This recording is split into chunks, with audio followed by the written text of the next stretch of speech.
મિત્રો નમસ્કાર, મારું નામ છે આદર્શ મિશ્રા. આમ તમારા ઇન્ફિનિટી લઈને આવું છું ઉના તાલુકામાં. આ ખેડૂત મિત્રો છે, આની વાત કરું. સાહેબ, તમારું નામ પરિચય? મારું નામ રામ હરિભાઈ બચુભાઈ, ગામ રામપરા, તાલુકો ઉના, જિલ્લો ગીર સોમનાથ, રાજ્ય ગુજરાત. મેં 1.5 વર્ષ પહેલાં આ ઝાડ વાવેલી, બરાબર. ઓછામાં ઓછું 7 થી 8 વાર અમે કટિંગ કરેલું, બરાબર. 7 થી 8 વાર અમે કટિંગ કરેલું છે. તમે પૂછો. સાહેબ, હવા ખરી છે?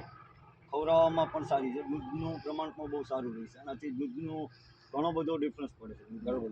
ફેટમાં કયા ડિફરન્સ? હે? ફેટમાં ફેટમાં ફેટમાં ફેટે વધારે આવે છે. ફેટ વધારે. કઈ જગ્યાથી લાવી હતી તમે? અમે અત્યારે જુનાગઢ સાવર ડેરીમાં. અચ્છા, સાવજ ડેરીમાં. આ ખાવામાં કાંઈ બગાડ કરે? પશુ નથી બગાડ કરતા? ના, એને કટિંગ કરી નાખો તો બિલકુલ બગાડ નથી. બિલકુલ બગાડ નથી. કેટલા દિવસમાં વાટ આપી જાય તમારી? એ તો પછી હાંસવાનું પડે. થોડોક તમે વધારે એની માવજત કરો હા. તો 15-20 દિવસમાં આરામથી 20 દિવસમાં તો આરામથી આરામથી આવી. 25 દિવસમાં. ઓકે, ધન્યવાદ.